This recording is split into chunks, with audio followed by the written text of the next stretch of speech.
This is a Fender Player Telecaster, one of the original runs, and in today's video I just wanted to talk a little bit about gear superstitions and just some musings in general about whether, the stuff that you believe to be true about the gear that you like and use is actually true.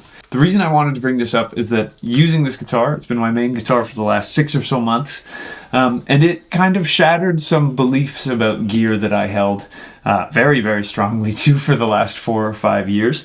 And I just wanted to, share some thoughts about it because I was very, very steadfast in some of my beliefs about guitars.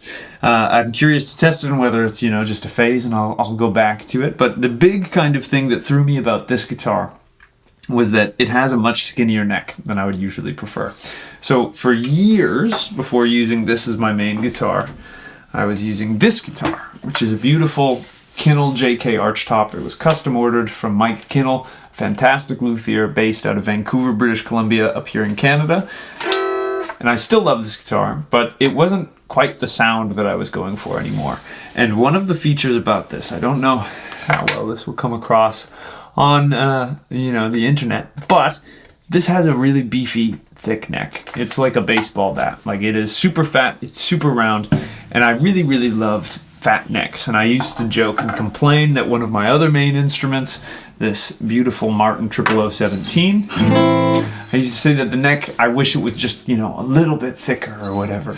And, to a certain extent, that is actually still kind of true. But anyways, when I went to buy this Player Telecaster, if you haven't seen my other video on it, it was on a pretty ridiculous Black Friday deal where it was used and it was basically 50% off. So I went, well, if it's any good, I'm probably walking home with that guitar, because I'm not gonna turn that down, because I've been thinking about getting back into a Telecaster and seeing if that kind of neck pickup sound was the solution to the problems I've been looking at. And spoiler alert, it kind of was. But the biggest thing I was worried about going into this guitar is that this has a modern C neck, which is by no means necessarily crazy thin. Like, it's not like a wizard neck. It's still round and has some meat to it. But it is definitely quite a bit thinner than the neck on my Kinnell and the necks that I was like, oh, I love big, beefy, fat necks. And I do still love big, beefy, fat necks. And I do occasionally toy around with the idea of getting one of the big old vintage Fender fat necks on this guy. But anyways, in picking up this guitar, I was shocked that, the neck felt beefy enough. There's enough meat there. Again, would I prefer something a little bit thicker? Probably. But it hasn't taken away from any of the joy of playing this guitar. And it just made me think that, like, a lot of the times with gear, we go through these kinds of phases. I've definitely gone through phases in my time where, everybody needs to be mahogany, or every whatever needs to be this. And not to say that you should, the point of this video is not saying that you should go and buy thousands of dollars of gear, because having lots of different, if you have thousands of dollars to spend on gear, by all means go for it. But the point is that I think I've maybe arbitrarily held myself back from some gear that I might have enjoyed checking out or whatever, because of these weird gear superstitions that we can build up in our heads. Like, oh, I only like guitars with fat necks, or oh, I only like guitars with Alnico 5 pickups, which these are. Pickups are the one bit of a guitar that I'm quite a bit less interested in than everything else, personally.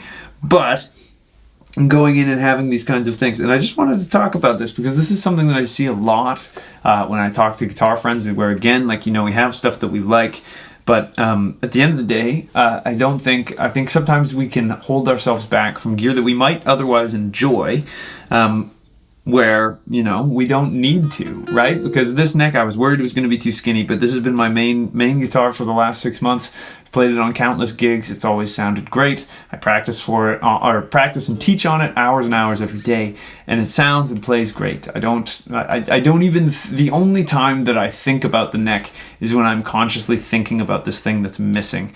And I just thought that it gave me kind of like an interesting thing where, we get sucked into these opinions where, oh, I don't like these guitars because of this. When really, if you might try one of those guitars, you might actually kind of enjoy it. You know what I mean?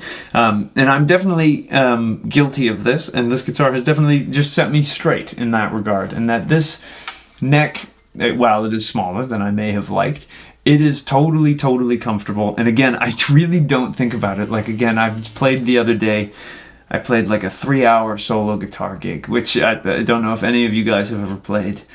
I mean, a 3-hour gig's a long gig actually, just in general, but when you do it solo guitar, you know, doing...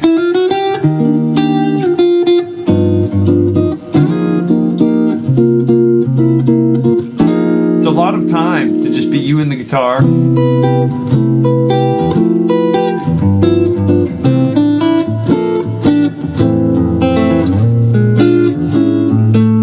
A lot of time with just you and the guitar to be thinking about it. And what I remarked on the way home is that I don't think once did I stop and think, oh well, the neck's a little slim and I wish it were a little bit thicker, or any of those kinds of things. So I just again thought it was an interesting realization that again maybe I can get along with skinny necked guitars, because even though this neck is skinnier than I might like it to be, which again the Fender Modern C profile is by no means a crazy skinny neck. It's just not, it's kind of like right middle of the road is what they designed it to be, which makes sense because it's on their Player Series guitars, which these are their Mexican made ones. It's the cheapest Mexican made ones, I think, still in the line. This has now been replaced by the Player 2 and the Player 2 Modified that recently just came out. But it makes sense that they would kind of go for a neck that was going to be kind of happy for everyone. But it just kind of led me to thinking about like all of these funny, you know, steadfast things and opinions that we tend to hold as guitar players, where it needs to have this, and this, or it needs to do, you know, whatever it may be, when in actuality, you know, different guitars are different, and that's actually maybe a good thing, you know, that we get to experience all of these different beautiful colors and beautiful things that the guitar has to offer. So, I mean, again, like I probably wouldn't be saying this if it was a pointy Ibanez shred machine with a wizard neck that is, you know, wafer thin and kind of painful. But I just wanted to, you know, share these thoughts and see have you guys ever had actually any gear that's kind of proven you wrong about something that you liked or that you didn't like? Because going through the last 6 months, you know, playing this guitar that historically, you know, if you asked me 3 years ago, I'd go, oh no, the neck's too skinny, it's not for me. But you know, it's kind of like if you try food that you didn't like as a kid or something as an adult, and then you go, oh, actually I do like cooked mushrooms. Who would have thought? It's kind of cool because I went to the music store, played this through a beautiful Princeton reverb, and I went, this is an amazing guitar, and I bought it. And I don't regret that decision to this day. So I just thought I'd share this story because, again, as a guitar YouTuber, I am besieged by a lot of commenters, guitar opinions and stuff. And this is one where I found that I was actually wrong myself about what I liked. You know, the skinnier neck. Again, would I, in my ideal world, have a Telecaster with a bit chunkier of a neck? Probably. But I liked this guitar so much that I actually bought 2 of them. There's one that lives at my in-laws' place for when my wife and I are over on the West Coast.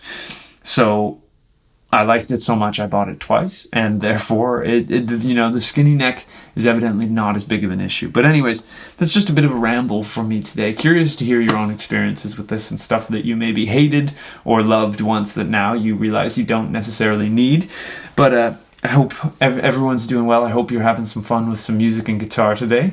If you enjoyed the video, I'd appreciate it if you could like and subscribe. It really helps me out more than you can know. If you would like to take a guitar lesson with me, there's a link to get in touch with me down in the description. I'd love to work with you on whatever's troubling you on the guitar. If you are looking to support me in the free educational content and ramblings that I put out here, you can subscribe to my Patreon down below. All patrons get early access to videos as well as cool behind-the-scenes sneak peeks. It's stuff that I don't share anywhere else, as well as PDFs of the diagrams that sometimes pop up in my more educational videos. It's a great little community, guitar lovers. I'd love to see you over there. If that's not your style, there is also links to my ebook and my video courses down below. It's a great way to get some really good in-depth educational content that's, you know, more in-depth than I can go into in a 10 to 15 minute YouTube video. And, you know, last but not least, I'll wish you all a wonderful day, and I hope you have some fun playing the guitar. Thanks.